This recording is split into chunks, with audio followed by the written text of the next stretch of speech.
Boa tarde, ou bom dia, ou boa noite, dependendo de quando você esteja assistindo esse vídeo. Resolvi fazer esse vídeo, que é uma revisão para a nossa avaliação na semana que vem, porque essa semana, como houve feriado, não deu para fazer uma revisão com vocês. Então, é, essa vai ser a revisão, vai ser os assuntos que vão cair na avaliação. Para vocês estudarem a avaliação para a semana que vem é a unidade um do livro, do terceiro bimestre, a unidade um toda, que fala sobre economia mundial, globalização, as transnacionais, e uma parte da unidade 2 que é sobre os blocos econômicos. A gente falou de dois blocos, o NAFTA e o Mercosul, então são esses blocos que vão cair na avaliação. Então, para vocês darem uma lida no livro do terceiro bimestre, na unidade um, e a metade da unidade 2 desses dois blocos. Mas, para fazer uma revisão mais centrada na avaliação, eu trouxe aqui esse vídeo para vocês. Então, vamos lá. Então, começando aí sobre a globalização, que é o primeiro tema que a gente falou nesse terceiro bimestre, que a gente vai estar falando sobre economia global, economia globalizada, e aí eu iniciei falando sobre a globalização, que é um processo econômico, social, que integra países e pessoas do mundo todo. Esse integra, a gente também viu que essa integração existe também as exclusões, porque nem todos os países são integrados, porque existe aí a questão de países ricos e países pobres, mas na teoria, por causa da modernização aí das telecomunicações, comunicação de meio de transporte, modernização, né, dos meios de transporte, a gente consegue aí ter um mundo globalizado, um mundo no processo econômico, social que integra países e pessoas do mundo. Na realidade, a globalização vai ser então a expansão do capitalismo no mundo. A partir da década de 90, com o fim da Guerra Fria, o capitalismo aí se alastra pelo mundo, então se expande pelo mundo. E a gente consegue perceber essa globalização também no nosso cotidiano, nas empresas, nas grandes multinacionais que temos aqui no Brasil, a Coca-Cola, a Xiaomi, a Nokia, a BMW, outras empresas que são de fora do país. Os filmes que nós assistimos, 99% dos filmes que estão no cinema, que estão no Netflix, o próprio Netflix é uma plataforma internacional, os filmes são internacionais, as músicas que a gente ouve, os produtos eletrônicos, outras expressões também que a gente utiliza, como self-service, bake-off, sei lá, cupcake, tudo são expressões norte-americanas, estadunidenses, que está no nosso dia a dia. Então a gente consegue perceber esse processo de globalização no nosso dia a dia.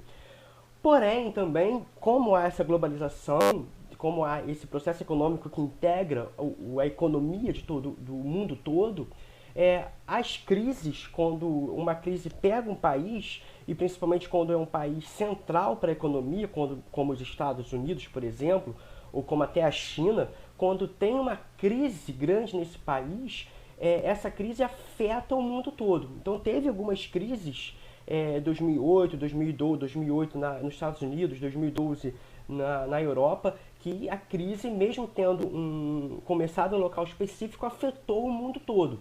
A crise sanitária que a gente vive hoje, por exemplo, começou lá na China, do coronavírus, e em pouco menos de 3 meses se espalhou pelo mundo todo. Então as crises, por causa dessa globalização, também podem afetar o mundo todo. Então, aí a gente falou aí sobre a globalização. É um tema que vai cair na avaliação. Preste bastante atenção. As avaliações vão ser todas de marcar, mas não é porque tem de marcar que a gente não tem que pensar, não tem que ler com calma as questões, ok?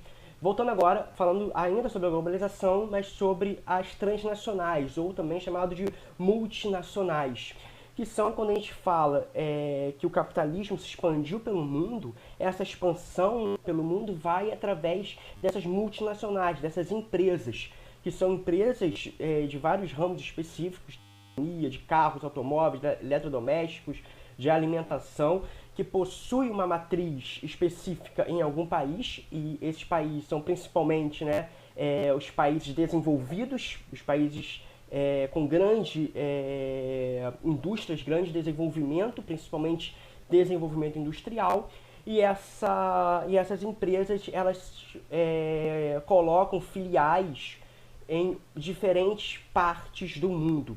E essas diferentes partes do mundo são países subdesenvolvidos ou ainda em desenvolvimento. Então essas que são as transnacionais ou também multinacionais. Empresas que possuem uma matriz, a origem delas são de um determinado país, que, como está no segundo item aí, é principalmente país de grande desenvolvimento industrial, mas elas vão ter filiais em outras partes do mundo, com o objetivo, lógico, de ter maior lucro. A gente está falando aí de um sistema capitalista, onde o objetivo é lucrar. Então, continua assim, o principal objetivo com essas filiais é obter a maior lucratividade. Então eles vão, como eu já disse, né, mas reiterando aí no quarto traço, no penúltimo ponto aí das transnacionais, eles escolhem países com baixo valor de mão de obra para poder pagar menos mão de obra, escolhe países vão ter aí que tenham uma maior isenção de impostos para as empresas e um bom mercado consumidor. Essas empresas começaram aí o seu desenvolvimento no final do século XIX, empresas multinacionais. Então, no final do século XIX, 1800 e pouco, começaram essas empresas transnacionais. Então, as empresas transnacionais passaram pela Primeira Guerra, pela Segunda Guerra Mundial, passaram pela Guerra Fria, e quando, no fim da Guerra Fria, elas se espalharam melhor no mundo, mas elas começaram o seu desenvolvimento lá no final do século XIX, ok? Essas aí são as características das empresas transnacionais. Vocês também, aconselho vocês estarem lendo o capítulo, né, a parte da página 238, que fala sobre as transnacionais. Eu, até nos slides que eu passei para você nas primeiras aulas, tem lá esse textinho até marcado, até pedi para vocês marcarem no livro. Então, voltem lá para poder dar uma lida melhor, ok, gente? E aí, depois disso, fechando essa parte da primeira unidade sobre economia global, a gente fala aí sobre o FMI e o BIRD, o Banco Mundial, que são órgãos criados para um financiamento mundial. Esses órgãos teve como principal objetivo a reconstrução dos países no pós-guerra, na pós-Segunda Guerra Mundial, mas também eles foram criados a partir aí de uma reunião que foi uma reunião na cidade de Bretton Woods. Foi 44 países se reuniram para definir a ordem econômica mundial. E nessa ordem econômica criaram o Fundo Monetário Internacional e também criaram o BIRD, que é o Banco Internacional para a Reconstrução e Desenvolvimento. Também foi uma aula que eu dei sobre os financiamentos da economia mundial.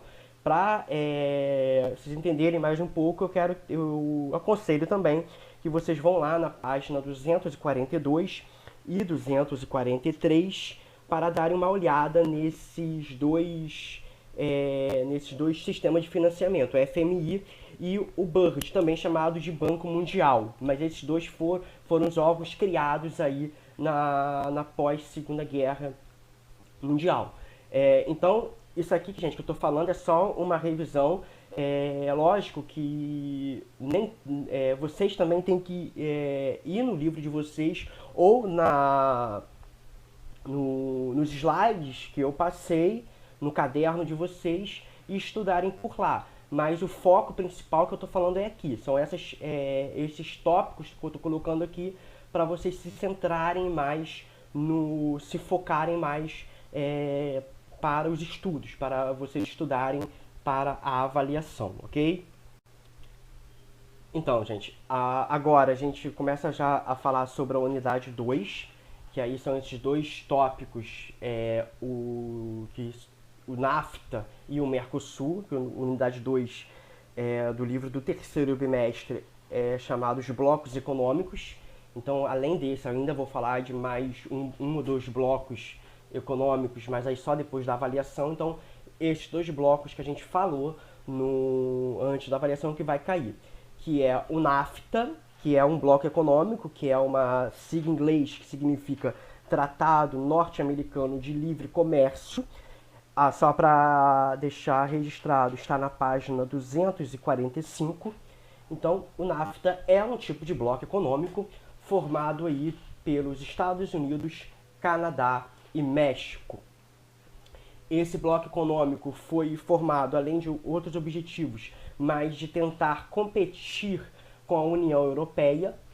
União Europeia é um outro bloco econômico lá da Europa, é esse que a gente vai falar, vai ter uma aula só desse, talvez de uma ou duas aulas de União Europeia. Mas o NAFTA, esse bloco, foi criado para competir com a União Europeia. Uma das características desse bloco do NAFTA foi a derrubada das barreiras alfandegárias e barreiras econômicas entre os países membros, redução dos custos comerciais, também foi uma característica, mas diferentemente da União Europeia, o NAFTA não existe, nesse bloco, não existe uma moeda única que representa aí esses três países, Estados Unidos, Canadá e México. Na Europa existe o euro, no NAFTA não existe. E também no NAFTA não é permitido livre trânsito entre as pessoas, entre os cidadãos dos países. Então, o mexicano não pode ir para os Estados Unidos quando eles querem, como se fosse uma cidade vizinha ou um estado vizinho. Na Europa, não. Na Europa, a União Europeia, os países que compõem a União Europeia, as pessoas conseguem transitar livremente de um país para o outro. Já no NAFTA não é assim, então não permite aí o livre trânsito entre os cidadãos, ok? Lógico, gente, isso aqui que eu estou falando também é uma revisão. A revisão que eu estou dando não é para vocês não estudarem, não é para vocês não lerem um livro. Essa revisão que eu estou dando é para ajudar vocês quando vocês forem estudar. Então vocês precisam pegar lá a unidade 2 do livro de blocos econômicos, que está lá o NAFTA, e ler os textos que estão nessa unidade. O NAFTA está aí na página 245, 246 e 247. Então dá uma lida nesse texto, faz as marcações, vai lá nos slides que eu passei,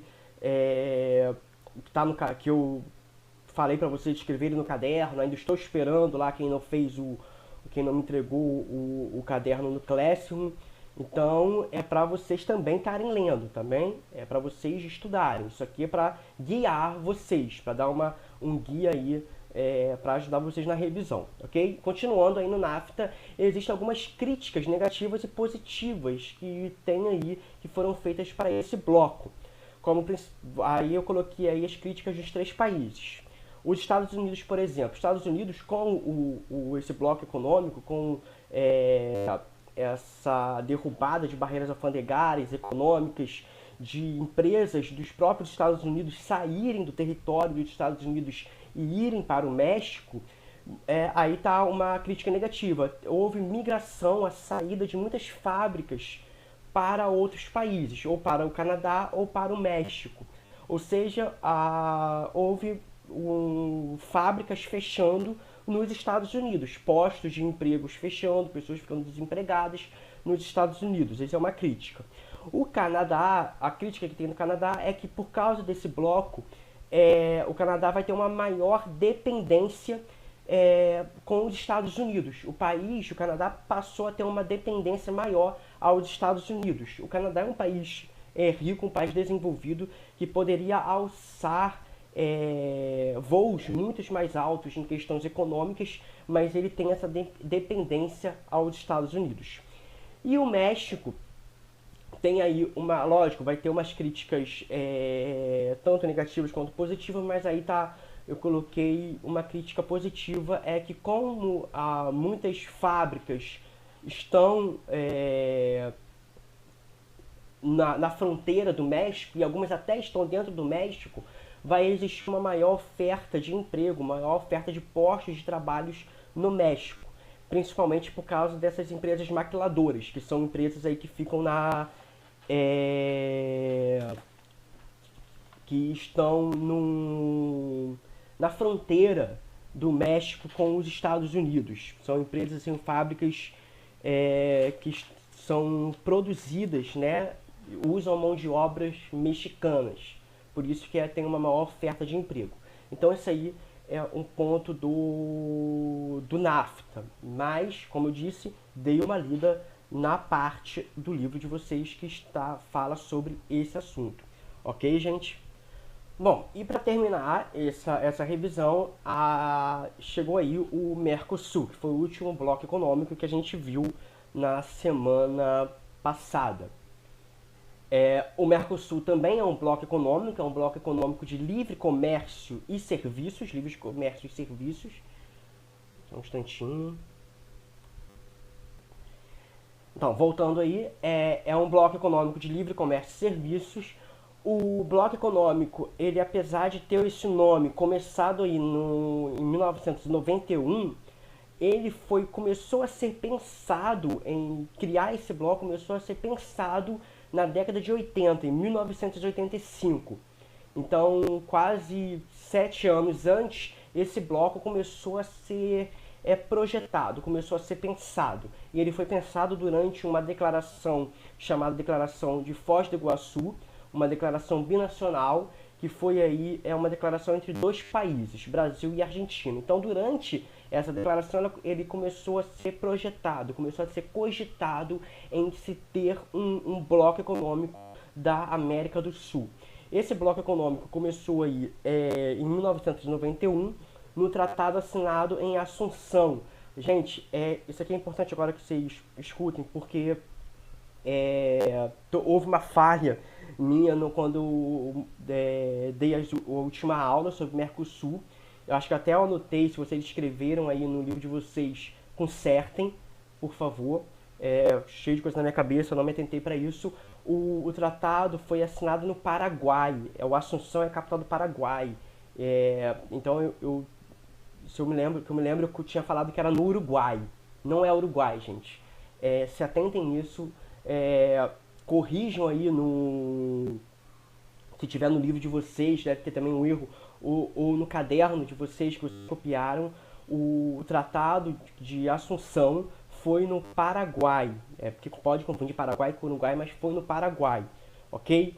Então, voltando aí, o bloco econômico começou com 4 países: Brasil, Argentina, que teve essa declaração em 85, e depois Paraguai e Uruguai. São esses 4 blocos. 4 países: Brasil, Argentina, Paraguai e Uruguai.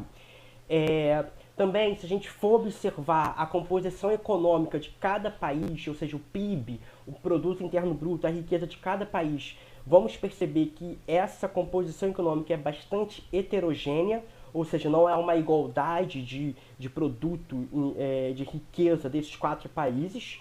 Então, a gente pode perceber que o Brasil tem uma riqueza muito maior do que a Argentina, Paraguai e Uruguai. Então, nesses 4 países, a economia é bastante diversificada, ou seja, a riqueza desses países, a composição econômica, o produto interno bruto desses países é muito diversificado ou heterogêneo, é muito diferente.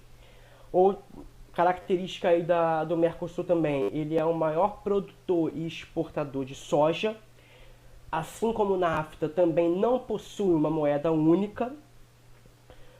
Foi criado também como é um bloco de livre comércio e serviço, para facilitar o trânsito de pessoas entre os países, facilitar, não quer dizer que é liberado, não quer dizer que é livre, mas facilita o trânsito de pessoas que vão trabalhar em outros países que eu falo dentro desse bloco, Argentina, Paraguai, Uruguai e Brasil. É, dois países que não são da América do Sul, mas têm relações com o Mercosul, são o Egito e o Israel, o Egito da África, Israel do Oriente Médio. Eles mantêm relações econômicas com o Mercosul. E para terminar, para poder finalizar aí o que vai cair na avaliação, é que em 94, 3 anos depois que o bloco foi firmado, em 94, na cidade de Ouro Preto, em Minas Gerais, o Mercosul foi formado, as diretrizes, começou a ser implantadas as diretrizes do Mercosul. Ou seja, o Mercosul passou a ter uma personalidade jurídica. Então, gente, é isso aí. Também aconselho vocês já estarem lendo a parte do Mercosul que está no livro de vocês, na página 252, 253, 254 e 255, para poder vocês estudarem. Outro assunto agora que eu queria tratar no final, a questão do envio das fotos para o Classroom. Eu ainda estou esperando vocês enviarem lá para o Classroom. Então, eu coloquei lá as atividades, a data das atividades para vocês enviarem. Não deixem de enviar, gente, a foto com a matéria do caderno, porque vai valer ponto, porque a avaliação não vale 10, a avaliação está valendo 7, e os 3 pontos são os pontos aí do caderno de vocês.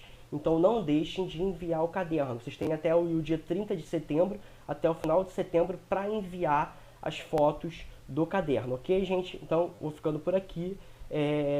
Se qualquer dúvida também, vocês podem me perguntar lá no grupo do WhatsApp. Aproveita, pode perguntar no grupo, porque aí pode ser dúvida dos outros alunos correspondente à matéria. E semana que vem, segunda-feira que vem, a nossa avaliação. Façam com calma, preste atenção nas questões, ok? Que aí vai dar tudo certo. É isso aí, gente. Boa semana para vocês e fiquem em paz.